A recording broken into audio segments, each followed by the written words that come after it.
Alors, je pense que les clivages sont faits pour se recouper. Il est bien qu'une société ne fonctionne pas autour d'un seul clivage. Cela dit, pour mettre en scène la vie politique, l'espace public, il est normal qu'un clivage s'impose.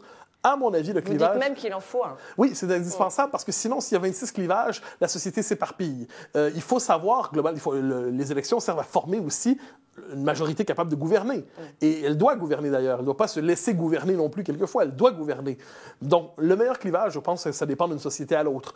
Chez nous, pendant très longtemps, c'était souverainiste fédéraliste. En Grande-Bretagne, conservateur travailliste correspondait à la réalité. En France, je crois qu'aujourd'hui, le clivage gauche-droite finira par se renouveler, se régénérer pour peu qu'il intègre le clivage progressiste-conservateur. J'entends par là que la droite, pour affirmer son identité, pour ne pas être simplement une gauche pâle, pour ne pas être une gauche au ralenti. Parce que vous êtes très critique sur la droite. La droite doit être conservatrice. Et inversement, la gauche, quant à elle, doit cesser de croire qu'elle a le monopole du vrai, du bien et du juste et accepter d'avoir devant elle, non pas simplement ce dont elle ne veut pas, mais un camp qui est légitime, un camp avec lequel elle devra débattre. Parce que vous savez, le problème du clivage gauche-droite, c'est que pour une certaine gauche, et pour une bonne partie de la gauche, il suffit de dire de quelqu'un qu'il est de droite pour l'exclure du débat. C'est-à-dire, on dit, il est de droite, pourquoi débattre avec lui?